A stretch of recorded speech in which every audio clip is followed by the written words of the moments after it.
काम करते हैं तो तभी तो वो सब लोग नौकरी जाते हैं।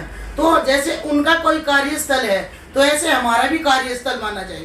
अब मान के चलो बड़े लोग जब ऑफिस में जाते हैं, अब कहीं कोई इंजीनियर है, कोई टीचर है, कोई कुछ भी जो है आर्थिक स्थिति भी के लिए भी कुछ चाहिए। अब मान के चलो घरों में हम क्या करते हैं, जिस वेतन पे हमें रखा जाता है वो हमें समय पे वेतन नहीं मिलता है, उस वेतन में भी कटौती कर देते जब महीने पे आता है। हम करती हूँ, बर्तन सफाई भी करती हूँ, लेकिन बहुत सारे काम हमारे से कराए जाते हैं क्योंकि हम काम करने के लिए ही निकले हैं। जब घरों में हम काम करते हैं तो तभी तो वो सब लोग नौकरी जाते हैं। तो जैसे उनका कोई कार्यस्थल है तो ऐसे हमारा भी कार्यस्थल माना जाए।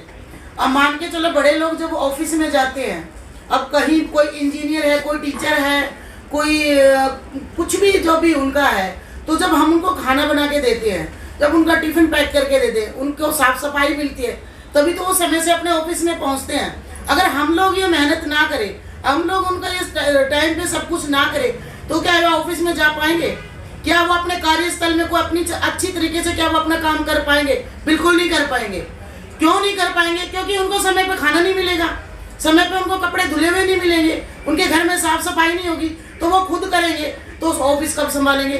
तो यही मैं चाहती हूँ सरकार से कि जब हम उनके लिए इतना कर रहे हैं तो क्या सरकार की आंखें बंद क्यों हैं? सरकार को नहीं लगता कि हमें भी इस कार्यस्थल पे कुछ मिले, इसको भी हमारे कार्यस्थल को मान्यता मिले सरकार की तरफ से, और उस मान्यता में हमें क्या क्या मिलना चाहिए ये भी हमें चाहिए।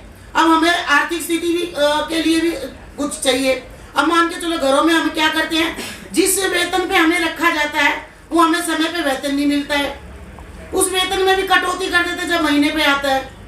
दूसरी बात, जब हमें कोई प्रॉब्लम हो जाती है, बीमारी होती है, अब लेडीज के साथ बहुत सारी प्रॉब्लम होती है, कुछ लेडीज की ऐसी प्रॉब्लम होती है कि वो खुद की प्रॉब्लम में फंस जाती है, फिर भी वो अपने काम पे आती है। लेकिन इन लोगों का क्या होता है, जब इनको कोई अगर छींक भी आती है तो ये 4 दिन की छुट्टी ले लेती है और एप्लीकेशन देके घर में बैठ जाते हैं। हम किसको दें एप्लीकेशन? हम कहाँ जाए अपने अधिकार लेने? भैया हमारे भी तो बीमारी है, हम भी तो शरीर है, हम एक खाट, हमारे अंदर भी तो खाल मांस है। हम लोहे के तो बने नहीं है कि हमें छुट्टी ही नहीं चाहिए, कि हमें हमारे बच्चों को कुछ पढ़ाना लिखाना नहीं चाहिए। उनके बच्चे तो पढ़ लिख के अफसर बन जाते हैं, कुर्सी बैठ जाते हैं, हमारे बच्चे क्या गलियों में घूमेंगे? हमारे बच्चों के लिए तो कुछ ना कुछ चाहिए। हमारे बच्चों के लिए हमें स्कूल की सुविधा चाहिए, उनके लिए किताबें भी चाहिए, उनके लिए सब कुछ भी चाहिए, समय पे उनके लिए खाना भी चाहिए। तो जब हम उनके लिए समय से कर सकते हैं तो हम अपने बच्चों के लिए तो चाहते हैं ना। जो हम पैसा कमाने हैं किस लिए कमा रहे हैं? बच्चों के लिए कमा रहे हैं। वो भी पैसा कमा रहे तो अपने परिवार के लिए कमा रहे हैं। तो जब हमारे परिवार का कुछ सुविधा ही नहीं होगी, हमारे परिवार के लिए हम कुछ कर नहीं पाएंगे, तो उस पैसे का हम क्या करेंगे? तो हमारी सरकार से यही मांग है कि जहाँ हम काम करते हैं उस कार्यस्थल को एक कार्यस्थल माना जाए, और सरकार की तरफ से हमें इस चीज का एक नियंत्रण पत्र मिलना चाहिए कि हाँ, इसको आप लोगों को ये मान्यता मिल चुकी है और आप वहाँ पे काम तरीके से और खुल के काम कर सके।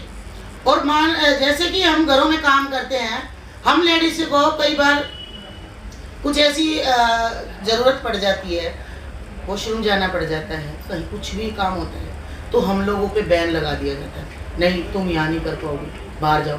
बाहर किस लिए जाए? रोड पे करें हम? किसके घर के सामने करें? कहाँ जाए?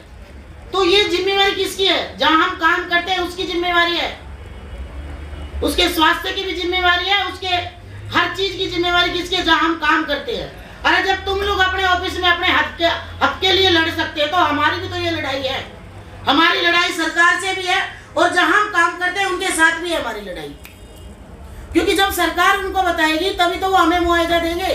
अब हम किसी फैक्ट्री में काम करते हैं, फैक्ट्री में किसी का हाथ टूट जाता है या पैर टूट जाता है, तो वहाँ पे वर्कर क्या करते हैं? धरना करते हैं, अपने मुआवजे के लिए अपने सरकार से मांगे पूरी करते हैं, वो मालिक को बोलते हैं कि हमारी मांगे पूरी करो। तो ये भी तो हमारी मांग है, हमारी मांगे पूरी करो, हमारे को भी सुविधा चाहिए, हमें काम चाहिए, काम के साथ साथ हमें बेनिफिट भी चाहिए। अब कल को मान के चलो मेरी एज हो गई 40-42 साल की, अब कल को मैं बुजुर्ग हो जाऊंगी, बुजुर्ग होने के बाद क्या मैं काम कर पाऊंगी? लेकिन काम मेरा यही है, घरेलू कामगार। अब घरेलू कामगार में जब तक मेरे हाथ पैर चलेंगे मैं करूंगी, जब तक मेरे हाथों पैरों में जान है। अगर मेरे हाथ पैर काम करना बंद कर जाए और मैं बूढ़ी हो जाऊंगी, अब आपको पता है परिवार में बहुत से लोग ऐसे हैं जो बच्चों के होते हुए वृद्धाश्रम में रहते हैं। तो क्या हम वृद्धाश्रम में जाए, हम हमारा कोई अधिकार नहीं है कि हमें भी समय पे कुछ पेंसिल मिले, ऐसे या कुछ मिले हमारे को। तो मैं ये चाहती हूँ सरकार से हमें भी